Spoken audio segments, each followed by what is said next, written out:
नमस्कार, एभिन्यूज खबरको दैनिक अनि पृथक प्रस्तुति एभिन्यूज एट देशमा आजमा स्वागत छ। साना खबर या ठुला खबर जसले समाजलाई सकारात्मक दिशातर्फ डोर्याउँछ या त्यस्ता खबर जसले सम्बन्धित पक्षलाई सचेत रहन खबरदारी गर्छ। खबर हरपल अनि निरन्तर त्यसैमा रहेका खबरदाताहरूको सामूहिक प्रस्तुति एभिन्यूज एट देशमा आजलाई आउनुहोस् सुरु गरौँ।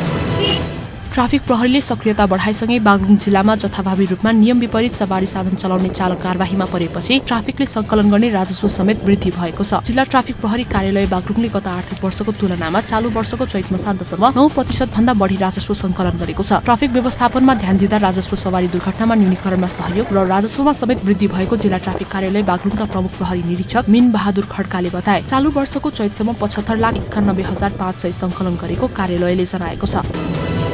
कपिलवस्तुको तैली हवामा रहेको श्री तैलेश्वरनाथ संस्कृत माध्यमिक विद्यालयमा शैक्षिक सत्र 2079 को परीक्षामा उत्कृष्ट विद्यार्थीहरूलाई पुरस्कार वितरण गरिएको छ। बाल विकास कक्षादेखि 10 कक्षासम्मका उत्कृष्ट विद्यार्थीहरूलाई लुम्बिनी प्रदेश सभा सदस्य वरिष्ठ अधिवक्ता सुधाकर पाण्डेले पुरस्कार वितरण गरेका हुन्। राणाकालीन अवस्थामा विक्रम सम्वत 1978 सालमा स्थापना भएको श्री तैलेश्वरनाथ संस्कृत माध्यमिक विद्यालय लुम्बिनी प्रदेशकी पुरानो सामुदायिक विद्यालयको रूपमा परिचित छ। विद्यालय व्यवस्थापन समितिका अध्यक्ष समेत रहेका लुम्बिनी प्रदेश सभा सदस्य सुधाकर पाण्डेले आगामी आर्थिक वर्षमा प्रदेश सरकारको बजेटबाट विद्यालयको भौतिक संरचना सुधारमा विशेष पहल गर्ने प्रतिबद्धता जनाएका छन्। सो अवसरमा शिक्षक सेवा आयोगबाट सिफारिस भई विद्यालयमा हाजिर भएका नयाँ शैक्षिक दामोदर कोइरालालाई प्रदेश सभा सदस्य सुधाकर पाण्डे, विद्यालय व्यवस्थापन समितिका सदस्य रामनाथ अग्रहरी, शिक्षक अभिभावक संघका अध्यक्ष बहरैची गुप्ता लगायतले स्वागत गरेका छन्। नेपाल कम्युनिस्ट पार्टीको आयोजनामा बागलुङमा 75औं स्थापना दिवस मनाइएको छ।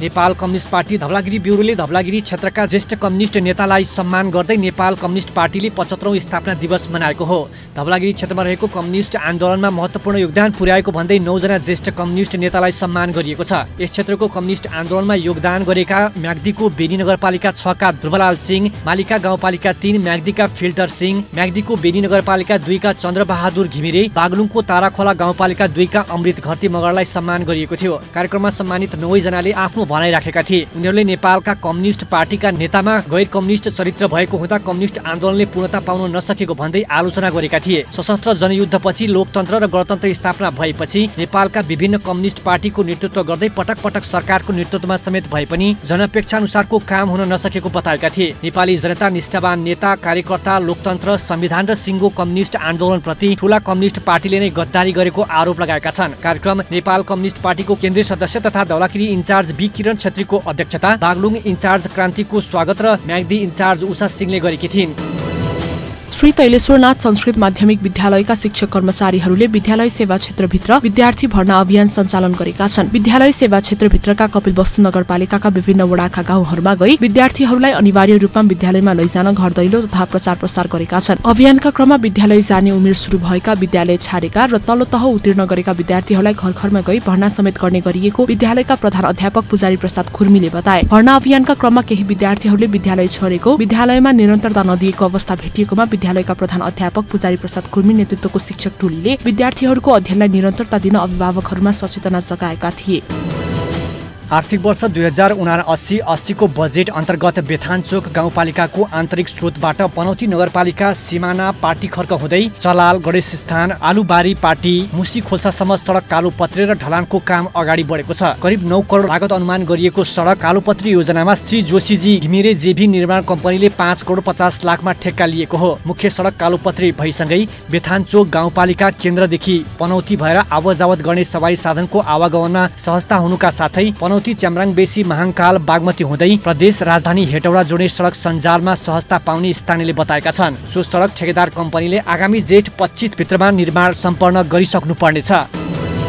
पाँचथरको तुम्बेवा गाउँपालिकामा अध्यक्ष कप खुला पुरुष नकआउट फुटबल प्रतियोगिता वैशाख 11 गतेदेखि सुरु हुने भएको छ। तुम्बेवा गाउँपालिकाको मौवा बजारमा आयोजित पत्रकार सम्मेलन गरी वैशाख 11 गतेदेखि 15 गतेसम्म अध्यक्ष कप फुटबल प्रतियोगिता आयोजना गर्न लागेको हो। गाउँपालिकाले पहिलो पटक अध्यक्ष कप प्रतियोगिता आयोजना गर्न लागेको जनाएको छ। अध्यक्ष कप खुला पुरुष नकआउट फुटबल प्रतियोगिताको विजेताले नगद 2,02,222 रुपैयाँ, सिल्ड, मेडल र प्रमाणपत्र प्राप्त गर्नेछन्। त्यस्तै दोस्रो पुरस्कार 1,01,111 रुपैयाँ, रुपैयाँ सिल्ड मेडल र प्रमाणपत्र प्राप्त गर्नेछन्। तेस्रो पुरस्कार 33,333 रुपैयाँ सिल्ड मेडल र प्रमाणपत्र प्राप्त गर्ने तुम्बेवा गाउँपालिकाका अध्यक्ष बाबुराम खड्काले बताएका छन्। गाउँपालिकाले खेलकुदको क्षेत्रबाट पर्यटन प्रवर्धन गर्दै खेलाडी प्रोत्साहन गर्ने उद्देश्यले पहिलो पटक प्रतियोगिता आयोजना गर्न लागि जनाएको छ। प्रतियोगिता इन्द्रेणी माविको खेल मैदानमा हुने भएको छ। पत्रकार सम्मेलन कार्यक्रममा गाउँपालिका अध्यक्ष बाबुराम खड्का, प्रमुख प्रशासकीय अधिकृत मणिराम खतिवडा, रोजगार संयोजक नरेन्द्र खड्का लगायतको सहभागी रहेको थियो।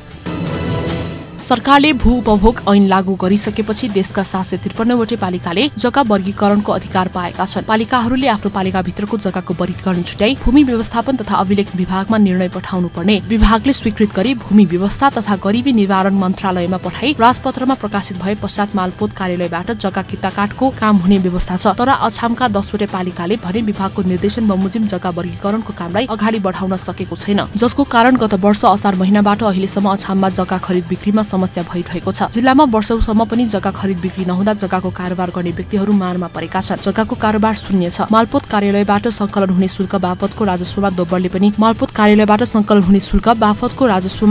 कमी भएको छ। जग्गाको वर्गीकरणमा स्थानीय तहले चासो नदिँदा जग्गा धितो राखी विभिन्न बैंकिङ कारोबारदेखि अन्य धेरै समस्याहरू भोग्नु परेको स्थानीयको गुनासो छ। वर्षौसम्म जग्गाको काम ठप्प हुँदा पनि अछामका 10 वटै पालिकाले जग्गा वर्गीकरणको कामलाई अगाडि बढाउन सकेको छैन। 10 पालिकाहरूमध्ये साफे बगर नगरपालिकाले भूमि वर्गीकरण गर्ने सम्बन्धमा दुविधा उत्पन्न भएका कारण कामलाई अगाडि बढाउन नसकेको बताउँछ। विक्रम सम्वत 2058 सालको आक्रमणमा नापी तथा मालपोत कार्यालयमा रहेका सम्पूर्ण स्वास्थ्यहरू नष्ट भएका थिए। कपिलवस्तु नगरपालिकाको आयोजनामा दोस्रो नगर स्तरीय मेयर कप डबल्स ब्याडमिन्टन प्रतियोगिता तथा विद्यालय स्तरीय सिंगल ब्याडमिन्टन प्रतियोगिता शुरू भएको छ। तैलीहवा स्थित कवर्ड हलमा सञ्चालन भइरहेको प्रतियोगितामा नेपाल प्रहरी, सशस्त्र प्रहरी, स्थानीय खेलाडी र नगर क्षेत्रका विद्यालयका विद्यार्थी खेलाडीहरू सहभागी भएको जिल्ला ब्याडमिन्टन संघका अध्यक्ष दिनेश हमालले बताए। हरेक वर्ष गरिने यो प्रतियोगिताबाट तैलीहवा क्षेत्रबाट ब्याडमिन्टन खेलको राष्ट्रिय स्तरका खेलाडी उत्पादन हुने अपेक्षा गरिएको छ। मेन्स डबल्स अन्डर 15 का पुरुष, अन्डर 17 का पुरुष र महिला गरी 4 इभेन्टमा 69 जना खेलाडीहरू प्रतियोगितामा सहभागी भएका छन्। प्रतियोगितामा कुल 61 महिला र 8 पुरुष रहने ब्याडमिन्टन खेलका प्रशिक्षक राजेश प्रताप साक्यले बताए। प्रतियोगिताको उद्घाटन कपिलवस्तु नगरपालिकाका नगर प्रमुख सुदीप पौडेलले गरेका थिए। खेल क्षेत्र र खेलाडीको वैयक्तिक विकासका लागि नगरपालिकाले भरपूर सहयोग गर्ने नगर प्रमुख सुदीप पौडेलले बताए। उद्घाटन कार्यक्रममा नगरपालिकाका वडा अध्यक्षहरू, नेपाल प्रहरी र सशस्त्र प्रहरीका उपरीक्षकहरू लगायतको उपस्थिति रहेको थियो। वीरगञ्जका उद्योगी व्यवसायीले आयोजना गरेको सम्मान कार्यक्रममा मन्त्री रिजालले कपडा तथा डन्डी उद्योगहरूमा निकै समस्या देखिएको बताएका छन्। अहिलेको समयमा यी उद्योगहरूको आयात घटेको छ भन्दै उनले नेपालको आर्थिक मन्दीका प्रभाव पर्यटनमा पनि देखिएको बताए। उनले उद्योगी व्यवसायीका समस्या समाधानका लागि आफू सदैव तत्पर रहेको बताउँदै तत्काल निराकरण हुने समस्याहरूका सन्दर्भमा संघको अगुवाईमा काठमाडौँ आउन निम्तो दिँदै उनले मन्त्रालयको सचिवहरूसँग संवाद गराएर समस्याको समाधान खोज्ने बताएका छन्। उनले कृषि क्षेत्रका समस्याहरूप्रति पनि चिन्ता जाहेर गरे। पहिले जस्तो कृषि उत्पादन छैन। विभिन्न समस्याले ग्रस्त कृषि क्षेत्रको सुधारका लागि सरकारले आवश्यक पहल गर्नुपर्ने उनले बताए। आफ्नो तहबाट हुने सहकार्यका लागि पछि नहट्ने उनले वचन दिए। संघका अध्यक्ष अनिल अग्रवालले अहिले उद्योगपतिहरू धराशयी हुँदै गएका बताए। आर्थिक अवस्था सबल र सुरक्षित नभएकोले लगानी प्रभावित भएको उनले बताए। उनले सरकारले लगानी मैत्री वातावरण निर्माण गर्न अति आवश्यक भएको जिकिर गरे। यसैगरी संघले विभिन्न चरणमा उठान गर्दै आएको सशस्त्र औद्योगिक सुरक्षा बलको पुनर्बहालीको चर्चा गर्दै उनले उद्योगहरूबाट निस्कने फोहोरहरूको विसर्जनका लागि सरकारले स्थान उपलब्ध गराउनुपर्ने माग गरे। यसैगरी श्रीसिया नदी प्रदूषण मुक्त अभियानका नाममा स्थानीय सरकारबाट दुःख भोग्नु परेको बताए। 4-5 दशकदेखि सञ्चालित उद्योगहरूको फोहोर व्यवस्थापनमा समस्या रहेको र त्यसको निराकरण गर्नेतर्फ ध्यान नदिएर उद्योगीहरूलाई थप पीडा दिने कार्य भएको आरोप लगाए। नेपाल उद्योग तथा व्यवसायी महासंघ बिर्तामोड नगर कमिटिको अध्यक्षमा युवराज निरौला निर्वाचित भएका छन्। नगर कमिटिको सोमबार बिर्तामोडमा भएको दोस्रो नगर अधिवेशनबाट अध्यक्षमा विगत 15 वर्षदेखि मोबाइलको क्षेत्रमा आबद्ध युवा व्यवसायी निरौला सर्वसम्मत चयन भएका हुन्। निरौला अघिल्लो कार्यकालको उपाध्यक्ष रहेका थिए। त्यस्तै नगर कमिटिको उपाध्यक्षमा द्वै गोमा भट्टराई र उपेन्द्र बानिया, सचिवमा केदार खनाल, सहसचिवमा द्वै किरण पौडेल र कृष्ण प्रसाद अधिकारी, कोषाध्यक्षमा अमित बुढाथोकी चयन भएका छन्। 2 वर्ष कार्यकाल रहने नगर कमिटिको अधिवेशनले कमिटिको सदस्यहरूमा तुलसी भण्डारी, मीना कटेल, माधव खरेल लगायतलाई चयन गरेको छ। अन्य 9 जना सदस्य कार्य समितिले मनोनित गर्ने व्यवस्था रहेको बिर्तामोड नगर कमिटी इन्चार्ज नारायण चिमरियाले जानकारी दिए। कार्यक्रमका प्रमुख अतिथि प्रतिनिधि सभाका सदस्य तथा महासंघका अध्यक्ष लाल प्रसाद एलपी सावाले अधिवेशनको उद्घाटन गरेका थिए। खोटाङको कपिला सगढी गाउँपालिकाले निशुल्क स्वास्थ्य शिविर सञ्चालन गरेको छ। गाउँपालिकाको आयोजना तथा काठमाडौँ मेडिकल कलेजको प्राविधिक सहयोगमा पृथ्वी माध्यमिक विद्यालयमा सोमबारदेखि 2 दिने निशुल्क स्वास्थ्य शिविर सञ्चालन भएको हो। स्वास्थ्य शिविरमा जनरल मेडिकल, स्त्रीरोग, बालरोग, शल्यक्रिया, सर्जरी, मानसिक तथा नशा रोग सहित 15 किसिमको रोगको उपचार तथा पहिचान गरिने गाउँपालिकाले जनाएको छ। रोग पहिचान गरेर नागरिकलाई स्वास्थ्यको हक प्रत्याभूत गर्न निशुल्क स्वास्थ्य शिविर आयोजना गरिएको केपिलासगढी गाउँपालिकाका अध्यक्ष समीर राईले बताए। शिविरबाट शल्यक्रिया गर्नुपर्ने बिरामी पहिचान भएमा 50% छुट लिएर काठमाडौँ मेडिकल कलेजमा लगेर निशुल्क उपचार गरिदिने व्यवस्था मिलाइएको छ। शिविरका लागि काठमाडौँ मेडिकल कलेजबाट 26 जना चिकित्सकको टोली बाक्सिलामा आएका छन्। स्वास्थ्य शिविरको पहिलो दिन 875 जना सेवाग्राहीले सेवा लिएको गाउँपालिकाले जनाएको छ। शिविरमा आवश्यक पर्ने औषधि र शिविरमा आउन सहज होस् भनेर पालिकामा यातायातको व्यवस्थापन गरेको गाउँपालिकाले जनाएको छ।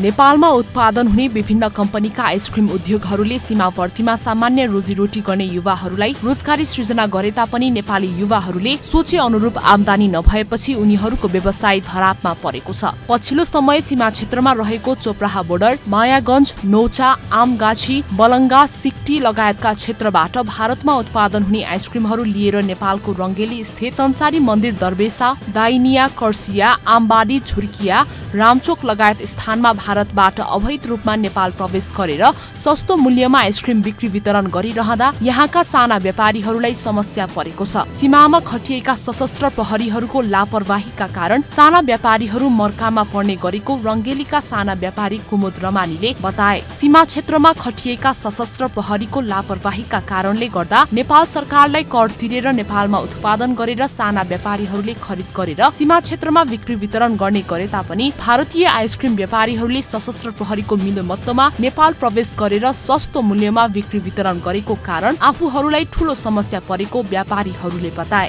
सशस्त्र प्रहरीहरूले भारतीय व्यापारीहरूसँग एक ठेला बापत 50 रुपैयाँदेखि 100 रुपैयाँ लिएर नेपाल पठाउने गरेको रङ्गेली 7 का आइसक्रिम व्यापारी रामचन्द्र सहनीले दावी गरेका छन्। सशस्त्र बीओपी रङ्गेलीका प्रहरी निरीक्षक सन्देश थापाका अनुसार सो कुराको जानकारी नभएको तर आफूले पनि भारतबाट भारतीय आइसक्रिम बिक्रीका लागि नेपाल आएको स्वीकार गरेका छन्।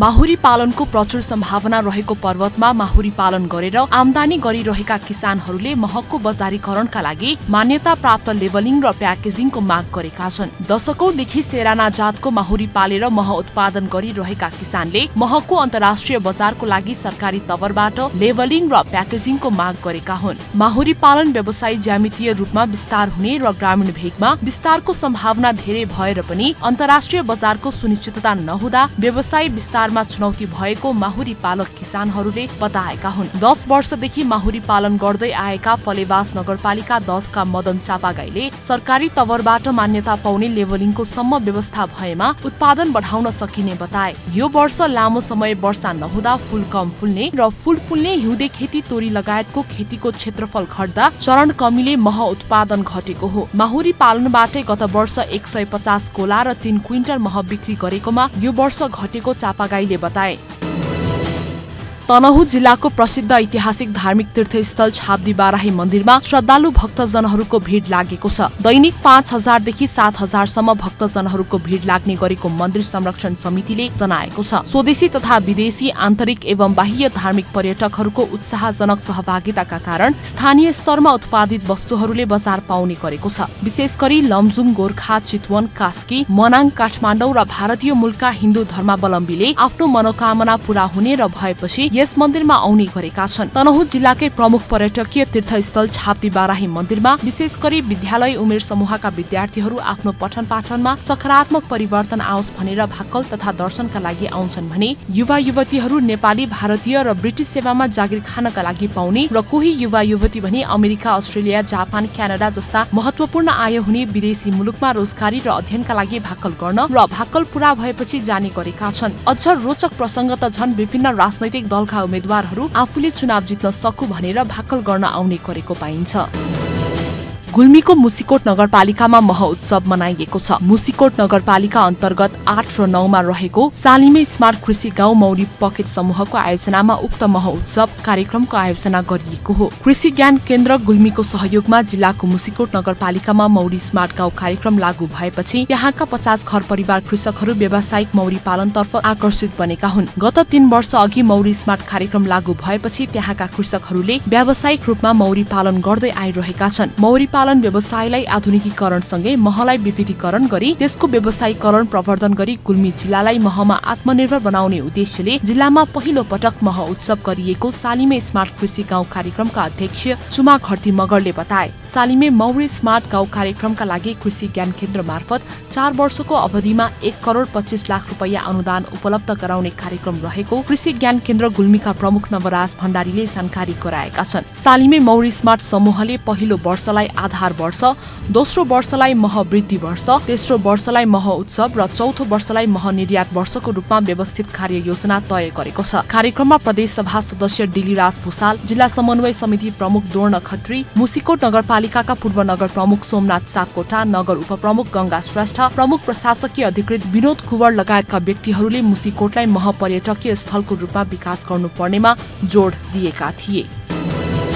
बिर्तामोडका युवा व्यवसायी तथा सामाजिक व्यक्तित्व नारायण चिमरिया तथा उनकी श्रीमती संगीता चिमरियाले वैवाहिक वर्षगाँठको अवसरमा विपन्न अपाङ्ग एक व्यक्तिलाई सहयोग गरेका छन्। चिमरिया दम्पतिले आफ्नो 25औं विवाह वर्षगाँठको अवसर पारी सोमबार छापा मेचीनगर 12 स्थित सहेरा डाङ्गीको विपन्न तथा सवारी दुर्घटनामा परि अपाङ्ग भएका प्रेम बर्देवालाई सहयोग गरेका हुन्। चिमरिया दम्पतिले उनको घरमै पुगेर खाद्यान्न तथा नगद सहयोग गरेका हुन्। चिमरिया नेपाल अलैँची व्यवसायी महासंघका महासचिव तथा नेपाल उद्योग तथा व्यवसायी महासंघ बिर्तामोड नगर कमिटिको संयोजक तथा विभिन्न संघ संस्थामा आबद्ध छन्। 2075 साल असार 26 मा 5 थरमा ट्याक्सी दुर्घटनामा परि घाइते बनेका बर्देवाको शरीरको कम्मर मुनिको भाग चल्दैन।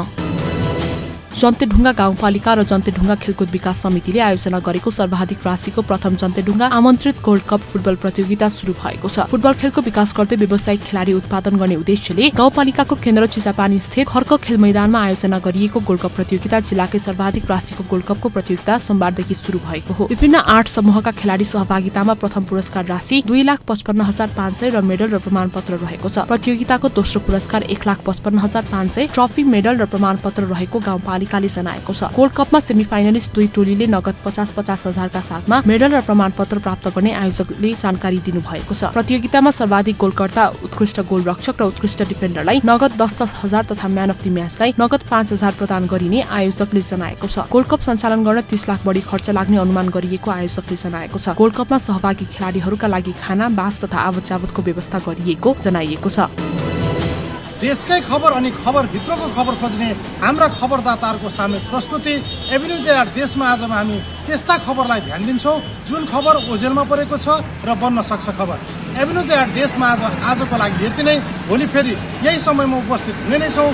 खबर भित्रको खबरका लागि हेर्दै रहनुहोला एभिन्यूज खबर। नमस्कार।